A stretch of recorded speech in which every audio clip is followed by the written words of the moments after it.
Students of class 8, we are studying chapter Social Reforms in 19th Century and 20th Century.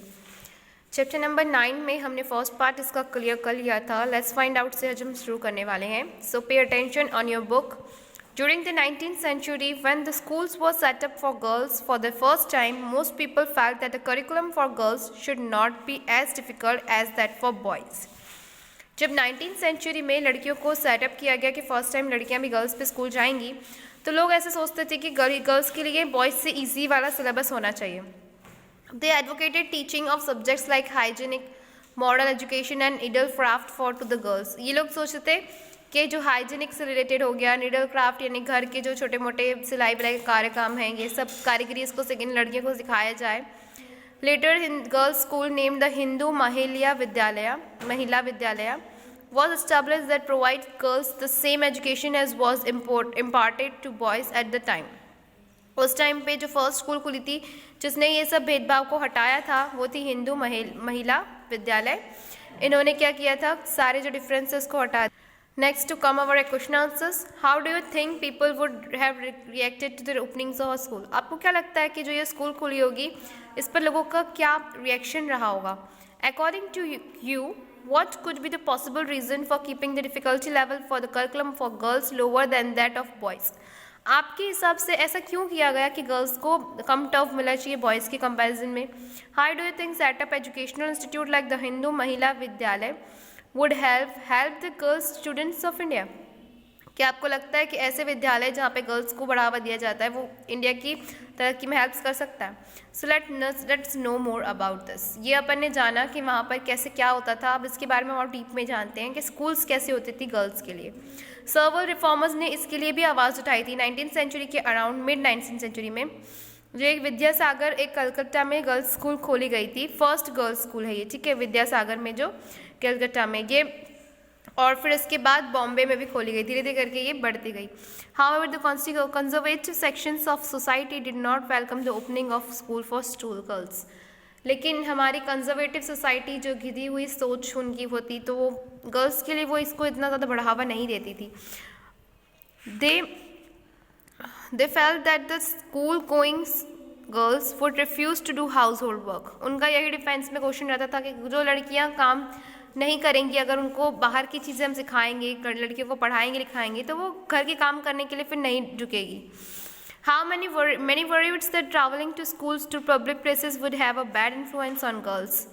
और कुछ ये थे कि जो ट्रैवल है लड़कियों की गलत इंप्रेशन पड़ती है, कि लड़कियां जो बाहर जाती हैं उनके लिए उनका गलत इंप्रेशन पड़ता है. Therefore the number of girls attending school remained low throughout the 19th century. इसी कारण 19th सेंचुरी में लड़कियों का वहाँ स्कूल जाना बहुत ज़्यादा कम था, वहाँ जनसंख्या लड़कियों की. In liberal families, women were taught at home at the men of the family. जो लिबरल फैमिली थी, मतलब जो ज्ञानी थे, वो लोग क्या करते थे, अपने घर में ही अपनी लड़कियों को शिक्षित करते थे. Some women like Raj Sundari Devi decided to learn on their own. और कुछ लड़कियां जिनको पढ़ना था तो उन्होंने खुद से अपनी पढ़ाई के लिए शुरुआत की. The indeed of remarkable that Rishundari Devi by the age of 50 secretly learned to read and write on her own. उन्होंने अपने खुद से लिखना पढ़ना सीख लिया था जब वो एज 50 में आ गई थी. And went on to become the first Indian woman to write an autobiography titled अमर जीबान. ये इन्होंने फर्स्ट बायोटोबायोग्राफी लिखी थी अमर जीबान. ये इन्होंने खुद पढ़ना सीखना सीखा. ये कितनी बड़ी बात है कि आज के टाइम पे तो आप लोग को ये सब चीज़ बहुत इजीली अवेलेबल है, फिर भी आप लोग को इसकी वैल्यू नहीं है. बट उस टाइम पे लड़कियों को बहुत स्ट्रगल करना पड़ता था पढ़ाई लिखाई के लिए. Towards the close of the 19th century, the Arya Samaj established school for girls in Punjab. Around this time, Jyoti Rao Phule and his wife Savitra Phule started a school for girls from so-called lower castes in Maharashtra. तो यहाँ पे 19th century में आर्य समाज ने girls के लिए school खोला पंजाब में, और अराउंड उस टाइम पर ही एक ज्योतिराव फुले थे जिन्होंने अपनी वाइफ के साथ मिलकर एक गर्ल्स स्कूल खोला था जो लोअर कास्ट की लड़कियों को पढ़ाते थे, जिसमें उन्हें एडमिशन मिल जाए. They had to face strong opposition from their families and community. अब यहाँ पर सबसे बड़ी अड़चन उनकी खुद की फैमिली बन के आती थी। वो लोग उनको अपोज करते थे कि नहीं, हमारी लड़कियों को हम नहीं पढ़ाएंगे लिखाएंगे, उन्हें घर के काम सिखाएंगे। Voice for women education was also raised in the Muslim communicating of India. यहीं पर एक आवाज़ फिर मुस्लिम कम्युनिटी से भी उठने लगी। Reformers like Maulvi Mumtaz Ali referred to the verses from the Quran to support women's education. उन्होंने क्या किया कि वुमेन्स एजुकेशन को सपोर्ट करने के लिए खुद का एक कोरस ज्वाइन किया। Women of the upper caste Muslim families of North India were taught to read the Quran in Arabic at home by women teachers। और कुछ जो चाहती थी आगे बढ़ना तो उनकी घर में ही कोई महिलाएं जो ज्ञानी है उनसे वो लोग सीखा करती थी अरबिक, ताकि वो आगे जाके लड़कियों को टीच कर सके। At this time first Urdu novels began to be established published to encourage to reads about their religion and management of household after affairs in their own language। इसी के चलते उनको एनकरेज किया जाता था कि वो अपनी खुद की एक उर्दू नावल बनाए, ताकि वो आगे जाके जो उनके घर में दिक्कतें आती थी उसको वो आगे जाकर उस नावल के रूप में सबको बता पाए, डिक्टेट कर पाए। इसलिए उन्होंने ये वाली सॉल्यूशन उनकी खुद की लैंग्वेज में लिख पाए, इसलिए ये वाला सॉल्यूशन खोजा था उन्होंने। From the beginning of 20th century many Muslim women also began to promote women's education. 20th century के स्टार्टिंग में बहुत सारी वुमेन्स खड़ी भी हुई इसके खिलाफ। The Begum of Bhopal establish a primary school for girls at Aligarh. Begum of Bhopal ने एक स्कूल खोली अलीगढ़ में। Begum Rokeya Sakhawat Hussain a fearless opponent of conservative thoughts started schools for Muslim girls in Patna and Calcutta. धीरे धीरे करके इनको देखकर इन्हें भी हिम्मत मिली, बेगम रोकिया सखावत हुसैन को। इन्होंने क्या किया, अपनी एक इस सोच को, इस धारणा को बदलने के लिए उन्होंने सामने फाइट किया और एक एजुकेशनल यूनिवर्सिटीज़ खड़ी करी। एक कहाँ खोली इन्होंने? पटना और कलकत्ता में मुस्लिम प्राइमरी स्कूल खोली। By 1980s Indian women started getting access to university education and professional courses such as medicine and teaching. They started authoring books and editing magazines. यहाँ पर अब धीरे धीरे जैसे वो आगे बढ़ने लगे तो अब वो प्रोफेशनल कोर्सेज भी शुरू करे, यूनिवर्सिटी एजुकेशन भी लाए, क्योंकि अभी तक सिर्फ प्राइमरी और मिडिल लेवल तक का एजुकेशन मिल रहा था, तो अब उनको हाई लेवल का एजुकेशन मिलने के लिए ज़्यादा सुविधाएं मिली। उन्होंने फिर एडिटिंग बुक्स लिखना स्टार्ट किया। Next is women organization and support by nationalist leaders. अब नेशनलिस्ट लीडर्स कौन कौन थे जो आगे आए थे वुमेन्स के लिए? 19th सेंचुरी में वुमेन को ऐसा एक्टिव आ गए थे वो लोग कि हमें भी अपने लिए कुछ सेटअप करने चाहिए, हमें अपने उद्धार के लिए आगे बढ़ना चाहिए। From the early 20th century they form political pressure groups to get the right to vote and better health care and education facilities. उन्हें जब ये सब पता चला कि नहीं हमारे इतने सारे अधिकार हैं तो हम आगे बढ़कर और इसे अपने लिए फाइट करेंगे, तो उन्होंने राइट टू वोट वाला जो था वो सिस्टम अपने ग्रुप में प्रेशर डाला, पॉलिटिकल प्रेशर डाला कि नहीं, जब वो है तो सबको मिलना चाहिए, गर्ल्स को कोई भेदभाव करने की ज़रूरत नहीं, उन्हें इक्वल ट्रीटमेंट चाहिए।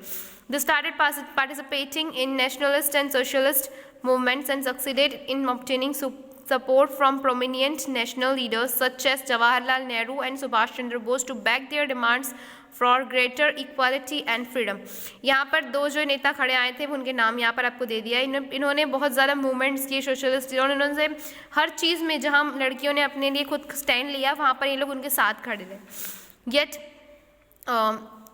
as the reform movement gained strength, yet another traditional custom of child marriage came to be sternly opposed। और जैसे इन लोग सब ने अब आवाज़ उठाना स्टार्ट किया तो उन्हें ये चाइल्ड मैरिज वाला कॉन्सेप्ट भी नहीं अच्छा लगता था, तो इसका भी अपोज इसके साथ उन्होंने किया।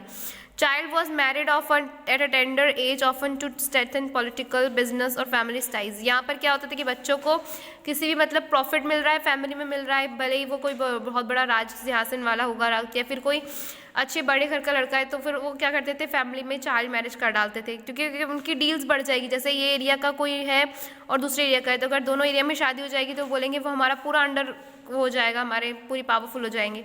तो ये ऐसे करके थोड़ा सा प्रॉफिट के लिए चाइल्ड मैरिज इनका जो लोग साथ देते थे उसको अपोज करने लगे political leaders. Girls were considered as a burden, often parents did not hesitate to marry off their young daughters to rich middle age और ओल्ड मैन।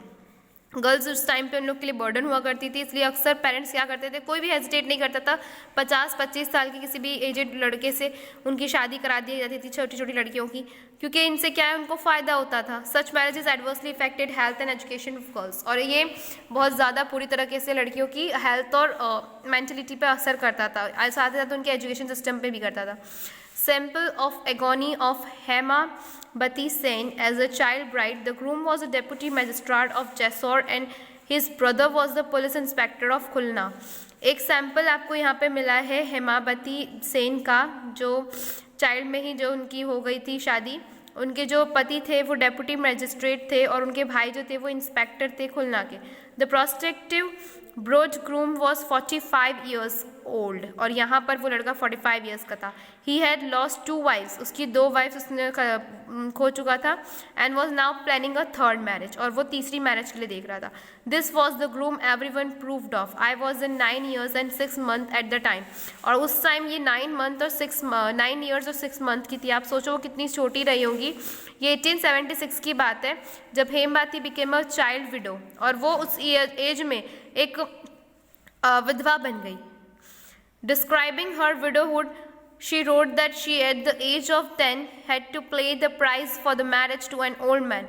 उन्होंने एक 10 साल की उम्र में एक पति को खोने का गम उनके ऊपर डाल दिया गया, क्योंकि वो शादी नहीं करना चाहती, लेकिन उनकी शादी हुई 45 साल के लड़के से, जिससे क्या कारण वो बुढ़े से, जिसके कारण उसकी डेथ जल्दी हो गई. अब इनकी एज थी 10 years. She writes that she has just a child when she had revealed her parents of all the responsibilities for her and had to depend on others for a handful of rice. उस time उनका एक child भी था, जिस कारण उन दोनों को दर भर की ठोकरें खानी पड़ रही थी. उनको बहुत मुश्किल से एक मुट्ठी खाना मिल पाता था. However, her expectational determination and high ambitions for higher education eventually helped her become a doctor. लेकिन उनकी जो अंदर दृढ़ निश्चयता थी, उनके अंदर जो दिमाग था, वो जो स्मार्टनेस थी, उनके अंदर एक असर था कि नहीं, मुझे पढ़ाई के लिए वो बहुत चाहत होती है ना एक अंदर से कि नहीं हमको ये करना है, कुछ अपनी लाइफ में बन जाना है. तो ये वाली इनके अंदर स्पिरिट थी. तो इन्होंने लास्ट में एक डॉक्टर के रूप में अपने आप को प्रेजेंट किया. After a tough fight but put up by many Indian legislatures in the central legislative assembly, the Child Marriage Restraint Act was finally passed in 1929 without any opposition to it. और इसी सब को देखते हुए हमारे leaders ने, legislators ने एक सेंट्रल असेंबली में बहुत ही मकसद बोल सकते हैं, बहुत ही मुश्किलात से एक लॉ पास कराया जिसमें चाइल्ड मैरिज को रिस्ट्रिक्ट किया गया. ये पास हुआ 1929 में, और इसका शुक्र है कि किसी ने अपोज भी नहीं किया, इजीली ये पास हो गया. The act prohibited marriage of man below the age of 18. यहाँ पे उन्होंने कर दिया कि नहीं, किसी भी आदमी की बिलो 18 से कम उम्र में शादी नहीं होगी, और किसी भी लड़की की 16 साल की उम्र की एज से कम में शादी नहीं होगी, जो कि आज जो प्रेजेंट एज है वो एज अभी और बढ़ गई है कि 21 मैन की हो गई है और 18 वुमेन की हो गई है. This reform main the Indo and Muslim conservative groups fearful of the erosion of their culture and values. अब यहाँ पे आपको क्वेश्चन आंसर्स दिए मैं आप प्रोवाइड कर दूँगी. मिलते हैं नेक्स्ट पार्ट में. Goodbye all students. I hope you all like this video.